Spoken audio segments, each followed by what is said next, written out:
Welcome friends, मैं अपने रिबेक knowledge channel पे स्वागत करता हूँ। दोस्तों, आज के वीडियो में हम देखने वाले हैं इम्यून सिस्टम, जिसको हिंदी में प्रतिरक्षा तंत्र कहते हैं।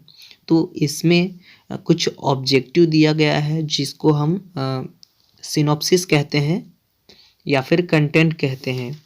तो इसमें जो कंटेंट दिया गया है, the role of skin, role of antibodies, phagocytes, B lymphocytes, T lymphocytes, role of vaccine, bacterial and viral infection. तो इन सभी चीज़ों के बारे में हम देखने वाले हैं। तो सबसे पहला जान लेते हैं कि एक्चुअली में इम्यून सिस्टम होता क्या है। तो इम्यून सिस्टम यानी प्रतिरक्षा तंत्र, मतलब जो भी घातक बैक्टीरिया है या वायरस है, वो हमारे बॉडी में इन्फेक्ट करता है और उसी से हम लोग को बचाता है। ठीक है, जो इम्यून सिस्टम होता है। फर्स्ट नंबर यहाँ पर दिया गया है, immune system is the body natural defence against disease causes agents such as bacteria, virus and parasites. तो जैसा कि मैंने पहले ही बताया कि जो इम्यून सिस्टम होता है हमारे नेचुरल बॉडी में कोई भी घातक बीमारी, डिसीज, ठीक है, या कोई एजेंट के द्वारा जो बैक्टीरिया है, वायरस है, पैरासाइट्स है, इन्फेक्ट करता है हमारे स्किन पे। ठीक है, तो उन सभी से ये इम्यून सिस्टम ही रोकता है। अब दूसरे नंबर पे दिया गया है, the immune system is made up of complex and vital network of cell and organs that protect the body from infection. जो भी इन्फेक्शन हमारे स्किन पे प्रवाहित करने वाली रहती है या फिर बॉडी में प्रवाहित करने रहती है, तो एक विशेष प्रकार की जो सेल्स हैं, ठीक है, जो कॉम्प्लेक्स एक नेटवर्क के रूप में घिरे होते हैं इम्यून सिस्टम, और विभिन्न प्रकार के जो इन्फेक्शन है, इन्फेक्शन को फैलने में मतलब कंट्रोल करता है, उसको नहीं फैलने देता है। थर्ड दिया है, it plays is important role in identifying and eliminating abnormal cell. जो हमारा जो एबनॉर्मल सेल है उसको किस प्रकार से इलिमिनेट करता है, ठीक है, उसको दिखाता है किस प्रकार से, इम्पोर्टेंट बया करता है, ठीक है, उसको हटाता है। कौन करता है ये सारा काम? Immune system. एबनॉर्मल सेल मतलब असामान्य सेल, असामान्य सेल के द्वारा ही हमारे बॉडी में विभिन्न प्रकार की बीमारियां उत्पन्न होती हैं। तो इन सारे को रोकने में इम्यून सिस्टम हेल्प करता है। The human immune system is divided into two broad group. तो फर्स्ट क्या है? एक्वायर्ड इम्यून सिस्टम, और दूसरा है इनेट इम्यून सिस्टम। इसके बारे में और करीब से जानेंगे हम। तो जो एक्वायर्ड इम्यून सिस्टम होता है, always working to protect the body and does not require any special preparations to stop infection. विशेष प्रकार से मतलब हमेशा कार्य करता है हमारे बॉडी को और प्रोटेक्ट करता है कि जो विभिन्न प्रकार के जो इन्फेक्शन है, इन्फेक्शन को हमारे बॉडी में इंजेक्ट होने से रोकता है। सेम प्रोसेस हमारा इनेट इम्यून सिस्टम्स का भी है। तो इन सब के बारे में हम आगे देखते हैं। जान लेते हैं जो इम्पोर्टेंट है। द इम्यून सिस्टम दो प्रकार से डिवाइडेड किया गया है, पहले ही हमने देखा, इनेट इम्यून सिस्टम और acquired immune system. Acquired immune system के अंतर्गत कुछ हम लोग देख लिए। जो अब जो मेन है, हम उस टॉपिक पे चर्चा करेंगे। जो इनेट इम्यून सिस्टम होता है, पॉइंट दिया गया है, रेसिस्टेंस ऑफ स्किन का प्रतिरोधक क्षमता ये इम्यून सिस्टम इनेट इम्यूनिटी ही बढ़ाती है। ठीक है, दूसरा दिया गया है, destruction of organism by the acid in the stomach. जो हमारा स्टमक है, ठीक है, तो उसमें जो ऑर्गेन्स हैं उसमें किस प्रकार से डिस्ट्रक्शंस करता है और जो फायदेमंद रहते हैं उसको इंजेक्ट होने देता है। के बाद दिया गया है chemical compound in the blood में केमिकल कंपाउंड यानी रासायनिक यौगिक को यही बनाता है। ठीक है, cells called macrophages that inject foreign object के रूप में भी जो माइक्रोफेगस रहती हैं, सेल्स मतलब जो कोशिकाएं होती हैं, ठीक है, वो माइक्रोफेगस किस प्रकार से वहाँ पर इंजेक्ट होके उसको रोकता है, उसके बारे में भी ये इनेट इम्यूनिटी के तहत हम देखते हैं। एक्वायर्ड इम्यूनिटी अब देखते हैं, बी सेल्स इम्यूनिटी और टी सेल्स इम्यूनिटी। दो प्रकार से एक्वायर्ड को डिफाइंड किया गया है। तो फर्स्ट बोल रहा है बी सेल्स में कंसिस्ट ऑफ बी सेल्स को कंसिस्ट करता है प्रोड्यूस एंटीबॉडीज, एंटीबॉडीज का उत्पादन करता है, प्रोड्यूस करता है। Involve with primary and secondary response, उसको सेकेंडरी और प्राइमरी रिस्पॉन्स देता है कौन? B cells immunity. अब टी सेल्स इम्यूनिटी क्या करता है? Consist of T cells, T cells को कंसिस्ट करता है। T cells are T helper cells, T killer cells. T cells में दो प्रकार से होता है, पहला तो एक हेल्पर टी होता है और दूसरा किलर सेल होता है।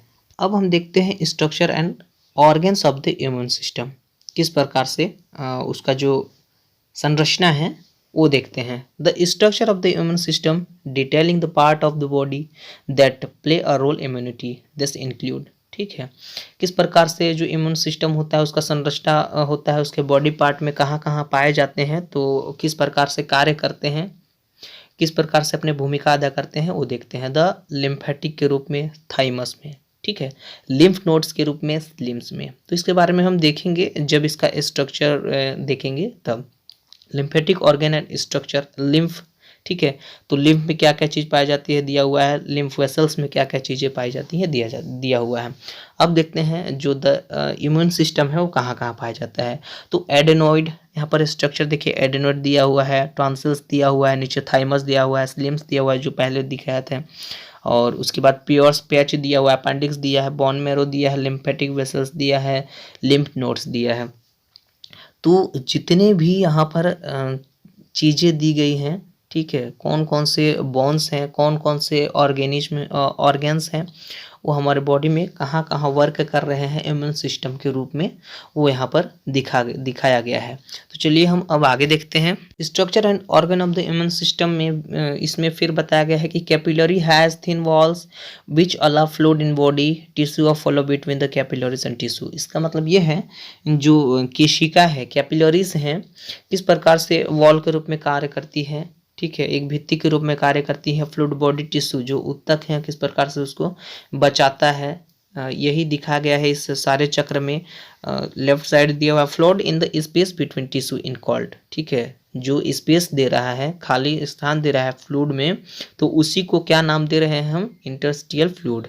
ऑन्स the interstitial fluid follows into the lymph capillaries it is called. Lymph किसको बोल रहे हैं? तो इंटरस्टिशियल फ्लूइड फॉलो कर रहा है उसको, ठीक है, तो उसी को हम लिम्फ बोल रहे हैं। अब कुछ स्ट्रक्चर दिया गया है यहाँ, पुनः दूसरे स्ट्रक्चर को बताया गया किसी एक पार्ट को लेकर के। तो ये जो स्ट्रक्चर है इसमें भी लिम्फ नोड वगैरह दिया गया है, तो इसके जो ब्लड फ्लो, ब्लड स्ट्रीम जो पहले देखे, तो ये सारे चीज़ जो दिया गया है वो इम्यून सिस्टम के अंतर्गत ही दिया गया है, किस प्रकार से वो कार्य करता है, किस प्रकार से डिसीज को रोकता है। अब हम देखते हैं structure and organ of the immune system के अंतर्गत लिम्फ नोड, जो उससे पहले वाटर वगैरह देखे थे, ठीक है, तो specialised organ that produce lymphocytes, मतलब जो स्पेशलाइज्ड है, विशेष अंग किस प्रकार से लिम्फोसाइट्स को उत्पाद करते हैं। Filter harmful substance from the tissue, किस प्रकार से जो हार्मफुल है, हानिकारक पदार्थ है उसको उत्तक से किस प्रकार से बाहर निकालता है। कंटेंस माइक्रोफेगस दैट डिवर फॉरेन सब्सटेंस, मतलब जो पदार्थ है, ठीक है, फॉरेन सब्सटेंस मतलब जो विदेशी पदार्थ, विदेशी सामग्री वाले पदार्थ हैं विभिन्न प्रकार के, ठीक है, तो वो किस प्रकार से हमारे जो ब्लड है या फिर हमारे बॉडी है उससे हटाया जाता है। अब हम लोग देखते हैं antigen also fight disease by stimulating an immune response in other cell. जो विभिन्न प्रकार के जो अदर सेल हैं, अलग कोशिकाएं हैं, वो जो सेल में जो भी बीमारियां पाई जाती हैं, डिसीज पाई जाती हैं, कौन से एंटीजन्स के द्वारा उसको बाहर निकाला जाता है, तो वो इम्यून ही रिस्पॉन्स करता है, ठीक है।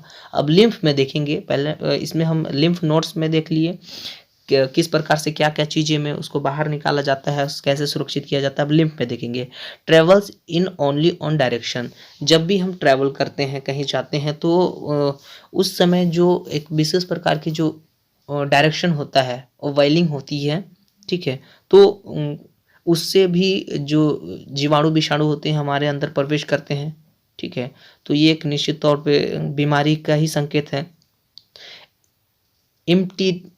Impetiz into the right thyroid duct and the lymphatic duct. तो लिम्फेटिक डक्ट में जाने से पहले जो खाली स्थान होती हैं उसमें भी कुछ बैक्टीरिया रह जाती हैं। Lipid transport from the small intestine blood stream by the lymph vessels. Lymph vessels में जो ब्लड स्ट्रीम होता है किस प्रकार से वो काम करता है, ठीक है। उसी में देखेंगे स्प्लीन, ठीक है। तो largest lymphatic organ located in upper left portions of the abdominal cavity. जो एब्डोमिनल जो कैविटी होती हैं, ठीक है, उसको किस प्रकार किस पोर्शन में जा करके उसको बढ़ा करके कौन से ऑर्गन कौन से अंग का घातक प्रयोग करने के बाद वो जो विशेष प्रकार के जो इम्यून सिस्टम होती हैं जो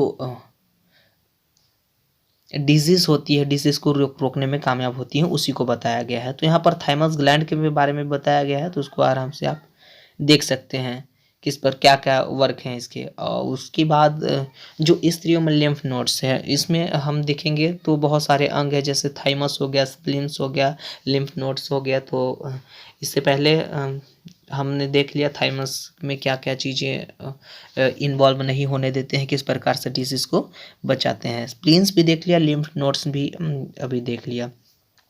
बहुत सारे नाम यहाँ पर दिए गए हैं, पार्ट टू पार्ट अलग करते हुए जो नाम दिए गए हैं उसको आप याद कर सकते हैं। मेजर प्लेयर्स के अंतर्गत देखेंगे, the major players in the immune system include. तो मेजर प्लेयर्स के रूप में किस प्रकार कौन कौन से हमारे बॉडी में से मेजर हैं जो कार्य करते हैं, ठीक है। तो टी सेल्स हो गए, बी सेल्स हो गए। एक्चुअली में जो टी सेल्स होता है हेल्पर, ठीक है, साइटोटॉक्सिक मेमोरी के रूप में कार्य करता है, ठीक है। तो हेल्पर मतलब मददगार या साइटोटॉक्सिक मतलब जो टॉक्सिक होता है उसको हम बोल सकते हैं कि बीमारी से बाहर रखता है, ठीक है। तो मेमोरी के रूप में भी इंक्लूड करता है। बी सेल्स हमारे प्लाज्मा और मेमोरी को कंट्रोल करता है। वाइट ब्लड सेल्स क्या क्या करता है, इसमें भी टी लिम्फोसाइट्स होते हैं और बी लिम्फोसाइट्स होते हैं, ठीक है। Higher rank officials of the immune system and have a sophisticated mode of actions. तो जो हायर रैंक वाले इम्यून सिस्टम होते हैं, ठीक है, तो वो किस प्रकार से कार्य करके जो डिसीज होती हैं उनको कंट्रोल में रख सकता है। There importance is highlighted by the fact that absence of lymphocytes which occur in AIDS leave the body unprotected from infections, finally lead to early death। तो जो डिसीज होती हैं उसको कंट्रोल नहीं कर पाते हैं, वो कंट्रोल के बाहर हो जाता है। तो वो सबको कंट्रोल करने में मदद कौन करता है, इम्यून सिस्टम। जब ये सारी चीज़ें बाहर हो जाती हैं तो हमें एड्स का सामना करना पड़ता है और फाइनली जो इन्फेक्शन बहुत ज़्यादा फैल जाता है तो हमेशा के तहत प्रतिवर्ष डेथ की मामला सामने आती है। बी लिम्फोसाइट्स, अब टी लिम्फोसाइट्स के बारे में हम देख लेते हैं। जो बी लिम्फोसाइट्स होता है वो कहाँ प्रेजेंट होता है, लिम्फ नोड्स में प्रेजेंट होता है। Upon finding the relevant antigen get activate and transform them self to plasma cells, ठीक है। किसको खोज करता है, रिवेलेंट एंटीजन को। किस में एक्टिवेट करता है, प्लाज्मा सेल्स में एक्टिवेट करता है, ठीक है। कौन, B lymphocytes. Plasma cells secrete large quantity of antibodies corresponding to the antigen found by the B lymphocytes. B lymphocytes में जो प्लाज्मा सेल्स होता है एक सीक्रेट ग्रुप में काम करता है, छिपा के काम करता है और ब्लड को किसी भी प्रकार की बैक्टीरिया में अटैक होने से उसको बचाता है और हमको पता नहीं चलता है। अब हम देखेंगे टी लिम्फोसाइट्स के बारे में। टी लिम्फोसाइट्स होता है this help the recognise all the tissue of own body. हमारे बॉडी में जो कोशिकाएं पाई जाती हैं उसको रिकॉग्नाइज करने में क्या करता है, हेल्प करता है, मदद करता है। Their response to on overwhelming infections in the form of multiplextions of the particular cell family concerned with destructions of the particular foreign antigen। जो एंटीजन होता है वो कहाँ, जो इन्फेक्शन होता है इन्फेक्शंस के नहीं फैलने पर, ठीक है। क्या होता है, यदि हम एग्जांपल के तहत देखें तो जो कोरोना वायरस है एक्चुअली में वायरस है, तो वायरस को हटाने के लिए हम किसी एंटीजन का प्रवाहित किए, वैक्सीनेशन किए, तभी तो उससे हमें छुटकारा मिल पाया। ठीक उसी प्रकार जो डिसीज होती हैं, वो जो डिसीज होती हैं किसी भी विशेष प्रकार के उसके विपरीत एंटीजन प्रवाह करके उस डिसीज को हम हटा सकते हैं। वो यही दिखाया गया है टी लिम्फोसाइट्स की मदद से। ठीक है, अब हम एंटीबॉडीज़ के बारे में देखते हैं। तो जो एंटीबॉडीज़ होते हैं, एक्चुअली में हम लोग जो कैप्सूल खाते हैं वो एंटीबॉडीज़ का ही रूप है। Antibodies are assembled out of the protein chain. जो असेंबल होता है, ठीक है, किसको इकट्ठा करता है? प्रोटीन चेन को इकट्ठा करता है, उसके बाद उसी से डिसीज से सुरक्षा प्रदान करते हैं, यही antibodies. There are many different chains that the immune system assemble in different ways to make different antibodies। एक विशेष प्रकार के एंटीबॉडीज का निर्माण करेंगे कौन? Immune system. और किसको इकट्ठा करेंगे? ठीक है, जो इम्यून सिस्टम होता है उसको इकट्ठा जो हम एंटीबॉडीज की बात कर रहे हैं, तो एंटीबॉडीज की मदद से ही जो विशेष प्रकार के इम्यून सिस्टम होते हैं उसको कंट्रोल करता है, डिसीज से मदद करता है। Antibodies as receptors. Antibodies can attach to B cells and serve to recognise for antigen. ठीक है, तो इस चित्र की मदद से आप समझ सकते हैं कि जो बाहर एंटीबॉडीज निकाला गया है वो दिख रहा है कि कौन कौन से एंटीबॉडीज कार्य करते हैं। तो एंटीबॉडीज किसको अटैक होने से रोकता है? तो बी सेल्स में विभिन्न प्रकार के जो बैक्टीरिया हो गए, ठीक है, पैरासाइट्स हो गए, उनको रोकने में मदद करते हैं। एंटीजन एन इफेक्टर अज इफेक्टर। तो जो प्रभाव दिखाता है, प्रभावित दिखाने वाला जो एंटीजन होता है कहाँ क्या करता है देखते हैं। Free antigen can bind antigen which tags the antigen for the immune system to attack and destroy. जो किसको नष्ट करता है? फ्री एंटीजन किसको बांधता है? तो टैग एंटीजन को बांधता है, और बांधने के बाद जो इम्यून सिस्टम होता है उसको उसमें अटैक करता है और उसको नष्ट करता है। यही कुछ चित्र दिखाए गए हैं जिसमें आपको एंटीबॉडीज और एक्टिव साइट्स के बारे में दिखाया गया है, वेनोम एंजाइम के बारे में दिखाया गया है। नीचे लिख रहा है antibodies block the active sites of the toxic enzyme in snake Venom. क्या होता है कि कभी कभी सांप के डस जाने से विभिन्न प्रकार के बैक्टीरिया प्रवेश करते हैं, तो उन सब से एक विशेष प्रकार के जो एंटीबॉडीज का निर्माण होता है, तो निर्माण के द्वारा जो डिसीज हमारे बॉडी में इंजेक्ट करते हैं उससे बचाता है। Role of antibodies. तो हमारे बॉडी में जो इम्यून सिस्टम है उसमें जो एंटीबॉडीज का क्या भूमिका है? Antibodies released into the blood stream will bind the antigen that they are specific for. एक विशिष्ट कार्य के लिए जो एंटीबॉडी रहता है, एंटीजन रहता है, एंटीजन को जैसे ही प्रवाहित करते हैं तो ब्लड स्ट्रीम में एंटीबॉडीज रिलीज कर देता है और उसको बांध देता है, मतलब ब्लड को एक सुरक्षा प्रदान करता है। एंटीबॉडीज में disable some microbes of cause them to stick together. मतलब ये बोलने वाला है कि जो भी हमारे कार्य के नहीं है जो माइक्रोब्स, ठीक है, वो किसी कारण से हमारा शरीर में अटैक करके कोई सेल्स है उसको नष्ट करने वाला है, और उसको भी कौन बचाता है? एंटीबॉडीज के ही बचाता है। The attack microbe so that microbe and quickly recognised and various white blood cell. तो वाइट ब्लड सेल में जो भी माइक्रोब्स मतलब हमारे बॉडी के लिए जो लाभदायक नहीं है उसको भी कौन हटाता है? यही हटाता है। ठीक है, रोल ऑफ स्किन। अब स्किन में क्या भूमिका अदा करता है जो इम्यून सिस्टम होता है उसको देखते हैं। Dead skin cells are constantly sloughed off making in hard for invading bacteria to colonize. मतलब ये बोल रहा है कि जो डेड स्किन होता है, मरा हुआ स्किन, झुलसा हुआ स्किन, तो उसको भी जो बैक्टीरिया होता है, बैक्टीरिया को हटा करके एक मृत त्वचा, ठीक है, मृत त्वचा को सबसे बेस्ट त्वचा में कौन बनाता है? एक विशेष प्रकार के एंटीजन को रिलीज करके, तो वो है immune system. Sweat and oils content anti microbes chemical include some antibodies. ठीक है, तो जो मीठा होता है और किसी किसी का जो त्वचा होती है तेलीय होता है, तो उसको भी सुरक्षा प्रदान करने में इम्यून सिस्टम ही मदद करता है। Role of mucus and cilia. Mucus content lysosome enzyme that destroy bacteria cells walls.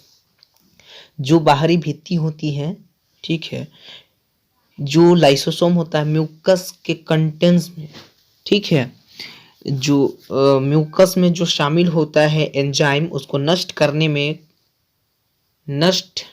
करके जो नष्ट करता है जो बैक्टीरिया, उसको बैक्टीरिया की जो भित्ति है उसको कौन बचाता है? इम्यून सिस्टम ही बचाता है। और यहाँ पर दो चीज़ें दिए गए हैं, सिलिया एंड रेस्पिरेटरी सॉशंस में सिलिया की क्या मदद है वो दिखाया गया है। Role of phagocytes. Phagocytes are several type of white blood cell. जो वाइट ब्लड सेल है श्वेत रक्त कणिका का है, सेवरल एक क्या है, ये कई प्रकार से हो सकते हैं। जैसे हो गया सीक एंड डिस्ट्रॉय, तो सीक मतलब मांगना और डिस्ट्रॉय मतलब उसको नष्ट करना। तो किसी प्रकार के जो न्यूट्रोफाइल्स होते हैं उसको अपनी ओर लेकर के उसको नष्ट कर देते हैं, उसमें भी ये इम्यून सिस्टम मदद करता है। Some also destroy damage body cells. Body cells में जो शरीर की कोशिकाएं हैं उसको नष्ट करने में इम्यून सिस्टम ही मदद करती हैं। Phagocytes are attract by an inflammatory response of damage cell. जो डैमेज सेल होता है उसको कौन बचाता है? इम्यून सिस्टम ही बचाता है। अब देखते हैं the not so common cold. कभी कभी ठंडी में छींक का आ जाना, अचानक सर्दी आ जाना, तो उसमें क्या होता है? इन्फेक्शन होता है। Mucus membrane is the respiratory tract by rhinovirus. जो राइनो वायरस रहता है वो किसी कारणवश हमारे श्वसन के द्वारा प्रवाहित मतलब अंदर चला जाता है, और अंदर जाने के बाद जो म्यूकस की मेम्ब्रेन होती है उसको इंड करने लगता है, और जो हमारा शरीर है वो छींके ग्रस्त हो जाता है। अब हम देखते हैं वायरस वर्सेस बैक्टीरिया। तो वायरस वर्सेस जो बैक्टीरिया होती है, bacteria living organism that have metabolism, है DNA and can reproduce on their own. जो बैक्टीरिया होती हैं वो ऑर्गेनिज्म होती है, मेटाबॉलिज्म होती है, ठीक है।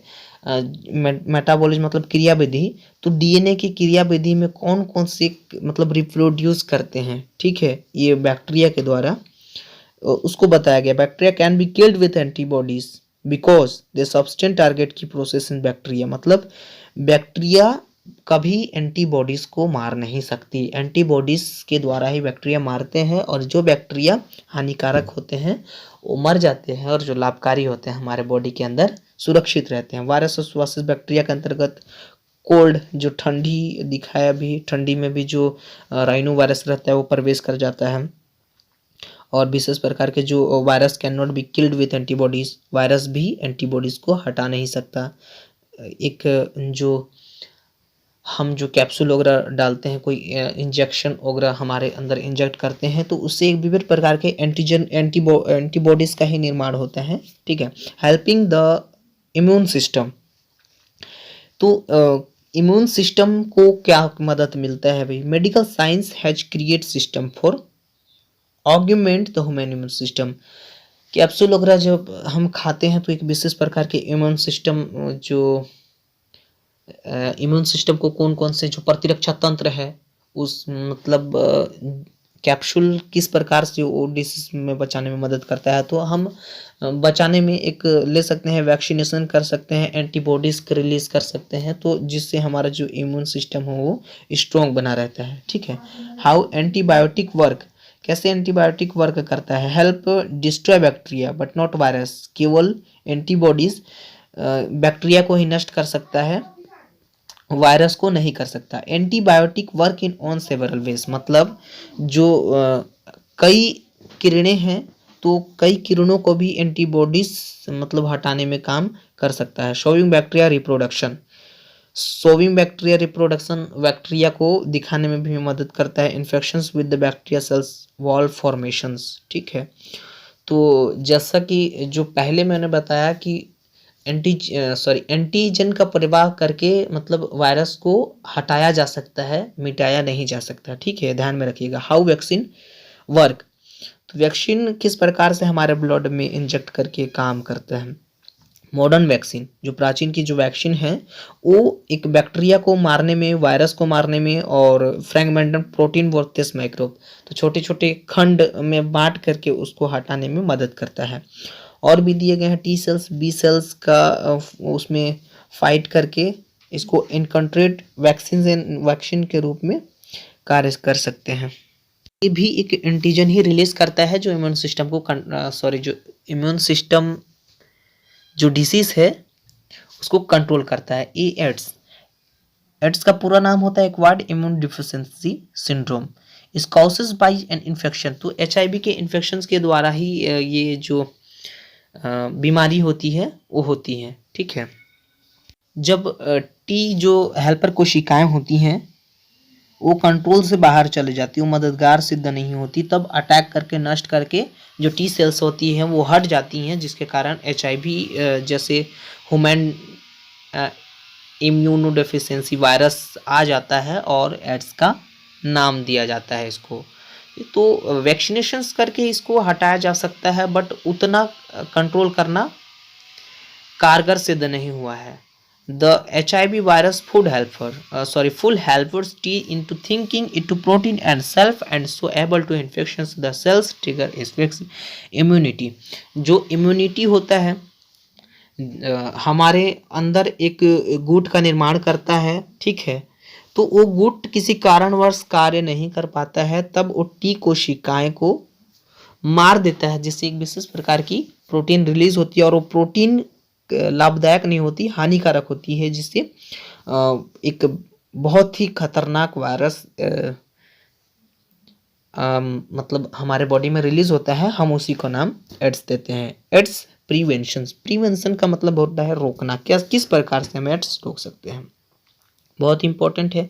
HIV is a fragile virus that can not live outside the human body for more than few minutes. कुछ समय के लिए ही आप जैसे ब्लड हो गया, तो किसी के ब्लड के संपर्क में आने पर ये जो होता है एड्स, ये हो सकता है।